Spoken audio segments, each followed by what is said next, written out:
Should have saved it on my phone, but not quite as clever as she is. All right, so here we are. Friends are always, above all, honest with each other. And honestly, Steve has got, as my wife's family would say, grande cojones giving me this microphone. Because after 30 years of friendship, just about, I have some stories that he knows, if I'm honest, can get both of us kicked out of this party pretty damn fast.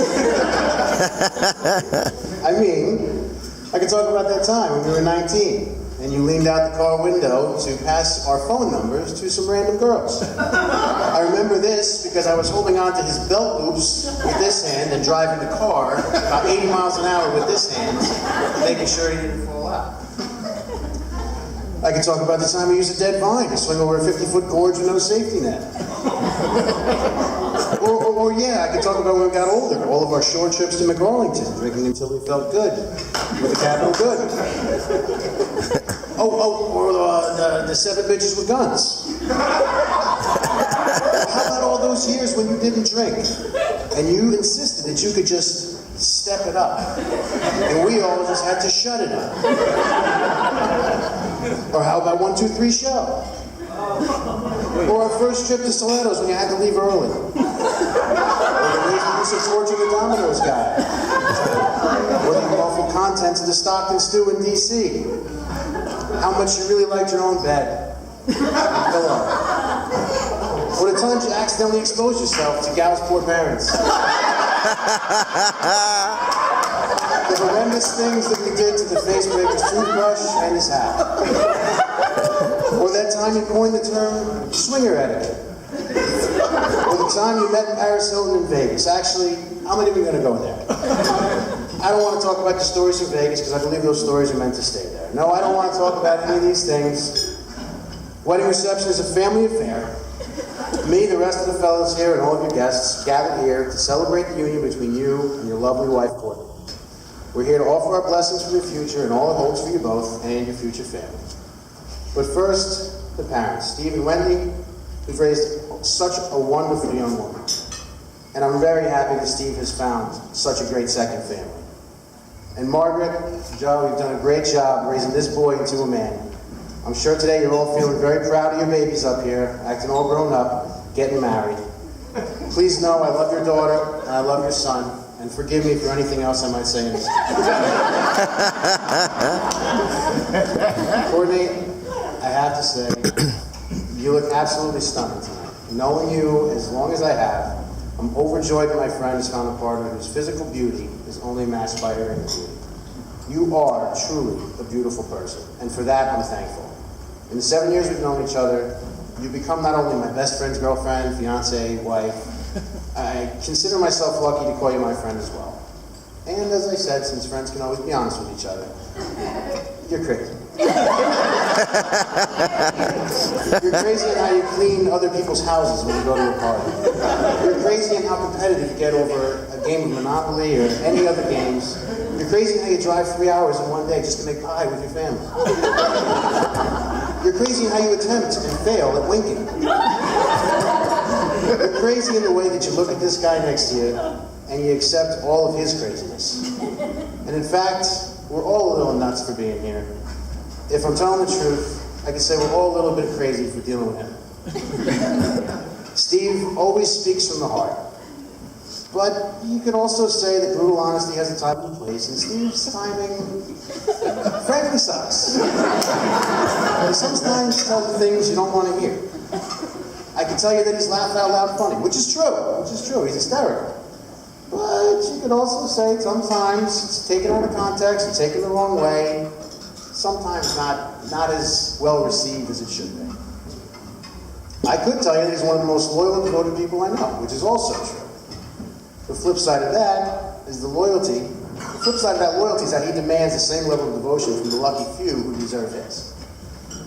It's funny, it's one of the first things people notice about Steve, but it's also the hardest thing for people to come to terms with. He is so unapologetically himself at all times. And he's a pain in the ass. I'm being honest. Sorry. I'm offensive. His favorite topics of conversation are politics and religion. And I mean, that's why sometimes he can grate on it. But it's also the reason that we all love the guy. Whether you're asking his advice or his opinion on which pair of jeans to wear, or asking about career advice, or talking about buying an engagement ring, he's always going to shoot you straight. He'll tell you the uncomfortable things that normal people are either too polite or too scared to say to your face. In Steve's mind, it's always better to offend a friend or loved one with the truth rather than to let them do something they'll regret later on.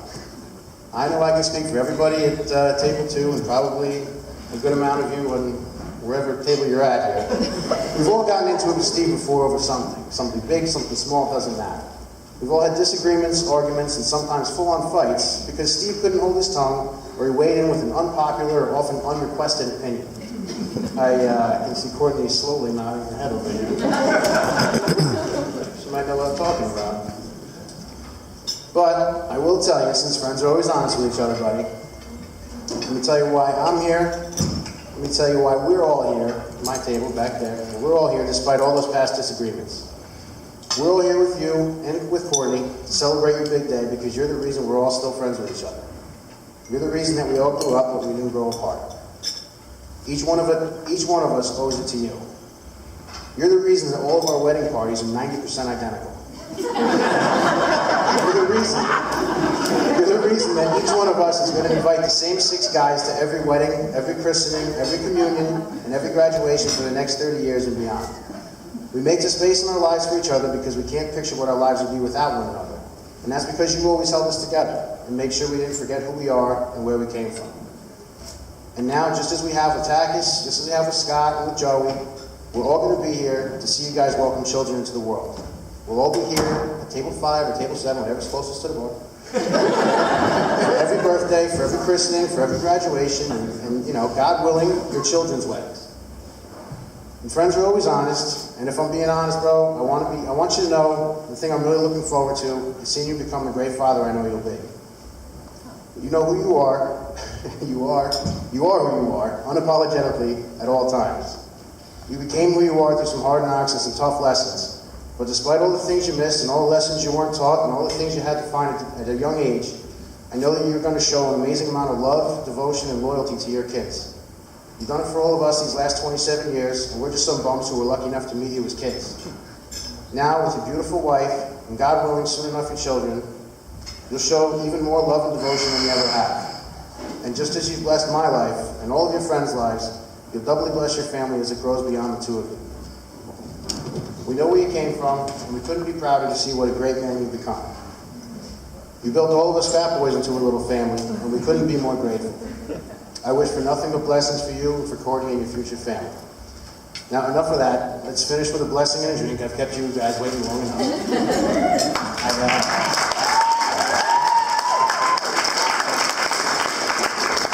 I had an Irish blessing, but Joni stole that during the song. What was the one Timmy told me earlier? Let's blessing to the roof above your head and all of the friends underneath. The roof above your head. Never falling in. Never fall in. Friends all of the friends gathered underneath it, may they never fall out. Cheers.